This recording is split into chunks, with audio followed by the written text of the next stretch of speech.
All right, so how do we know the government doesn't really do anything? Okay, so there's a study that shows us that it's looking at rules, okay? So rules help society be more efficient. So as you can see, the number of rules have gone down actually. The number of significant rules that actually impact you day to day have gone way down. But, this is interesting, the paperwork has gone up, okay? So this tells us the managers, the administrators in the federal government of the United States, they don't do anything but produce paperwork that's meaningless.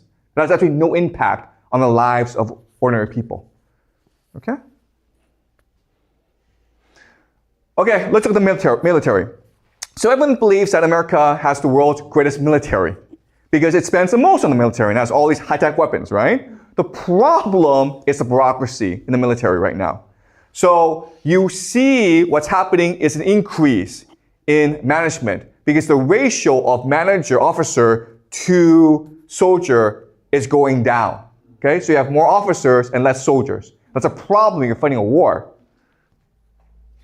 All right, so in the Civil War, and this is the 1860s, you had one officer for every 14 soldiers. Now it's 1 to 4. Okay? The biggest problem is the increase in generals. Okay, so you can see 3- and 4-star generals have increased the most. In World War II, America had about 12 million soldiers. They had 7 generals who were 4-star. Today, America has about 1.2 million soldiers. They have 40 4-star generals. And this is a huge problem. Why? Because if you're a 4-star general, you have a lot of privileges beyond your salary. So this is from Raymond Dubas, who works in the Pentagon, and he writes about the perks of a 4-star general. A 4-star has an airplane. A 3-star often doesn't. Can a 3-star get an airplane when he needs it? Not always. Okay? So a 4-star general always has his own personal airplane. What is his personal airplane? It's called a G5. This is what a G5 is, guys. This is what a G5 is. This is his own personal plane. It's always there for him. If he doesn't want to fly, it's waiting on the tarmac for him, okay? You can see how luxurious it is. This costs $50 to $60 million per plane. Every 4-star general has this plane. At the same time, guys, what's happening to soldiers? The soldiers don't have enough to eat. There's 1.2 million veterans on food stamps. Okay, that's 8% of all veterans in America. The people who actually fight, the people who actually make sacrifices for their country, don't have enough to eat, while the generals fly around in like these really nice planes. That's the state of the American military. All right, so it's not just the military, it's every single US government department, okay? All the administrator, you see massive increase in administration. All right, so people who do real work, okay, is in the red. People who do absolutely no work is in the blue, okay? So people who do science, math, engineering, 621. People who do administration, 1782. So in every federal bureaucracy, you have bloat. You have managers who do nothing, and you have very few people who do the actual real work. It's true for every single federal organization in America.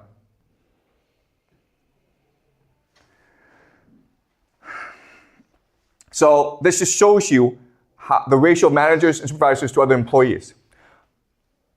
What's really funny about bureaucracy is evaluation is very important. Who does the evaluation? Managers do the evaluation. So at the end of the year, they do performance review, and what happens is they evaluate themselves and their friends and say, "You really did a great job." And they then look at other people who do the real work and says, "You guys can do better, okay?" So outstanding is the highest performance review for the government, right? 64% got outstanding, okay? Managers who do nothing every day. 47% got outstanding for every other job. All right? So it's a rigged game. Same thing with hospitals. The brown is the growth in doctors. You can see it's pretty steady. But look at the administrators. Okay? The yellow are the administrators. It's blowing up, okay? And so it forces healthcare costs to go up. The reason why healthcare is so unaffordable in the United States is not because it has the best healthcare in the world. It doesn't. It's expensive because it's got so many administrators who do nothing every day. All right? So, what do these managers do? Well, the managers always think of new ways to screw everyone else. Okay, so these are health insurance companies. And this is their denial rates, okay? So you work hard for 40 years, you pay your health insurance, okay? And then maybe you get cancer. And then you go to the doctor charges you like $1 million. And you're like, you don't have $1 million, but you have insurance, so you go to an insurance company. It's like, hey, I paid 40 years of insurance fees. Can you help me out? And look, the insurance company, United Healthcare, about a third, 32% of all claims are denied. And they do this as practice because if you fight them, they'll say, okay, you know what, we'll agree to pay you back, okay? But if you don't fight them, then they're like, great. Okay? So it's extremely unethical. And so that's what managers do every day. Think of new ways to screw over their patients and doctors. All right, so why is this happening? All right, why is America like this? Why is the West like this? Why is the entire world like this? So this is Franz Kafka, and he was writing before World War I. This is his most famous book called The Trial. Okay, I'm not sure if you guys have read this book or heard of this book. Okay, it's very good. And the novel, it's a very interesting novel because the main character, Joseph K., he works at a bank. He's a bank clerk. And he has never gotten into trouble his entire life, okay? He's very obedient. He's very nice. He just sticks to himself. And then one day, the police come and arrest him. The police don't tell him why. And Joseph K. tries to figure out why, but he does not know what he did wrong. He does not know why he's being arrested. And then he's put on trial. And the judge doesn't tell him what he did wrong. Okay? And Joseph K. is trying to figure out why this happened to me, okay? And this is his answer.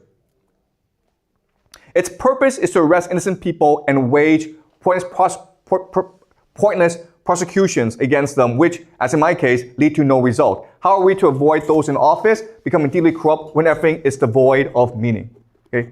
Because society has become a bureaucracy, and bureaucrats need things to do. So the police go and arrest innocent people and then send them to trial, okay? Now, what he doesn't say is, the police could arrest criminals, right? But the police don't want to do that because the criminals might fight back. Or the criminals might be mean, okay?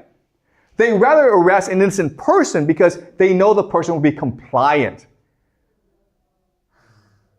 Okay, that's the logic of bureaucrats. How do I justify my existence by doing as little work as possible? Okay? So, this sounds strange, but let me tell you a story. This is a true story. I'm in Toronto with my 2 boys, and I let them run around the park, okay? And we've been doing this for 2 months. So I trust them. One of my boys, he's 4 years old, he runs too far. And I lose track of him, okay? A stranger finds him and starts talking to him. But my boy doesn't speak any English. So people now surround my boy, like, where are your parents? And he is scared because he doesn't speak any English. So he faints, okay? That's what he does. He faints to protect himself. So they call the police, and they call the paramedics. They come and they make sure he's all right, okay? Now I find him, okay? And now the police interview me, they interrogate me, and I explain to him what happened. And at this point, they just let us go home, right? But they insist on taking us to the hospital.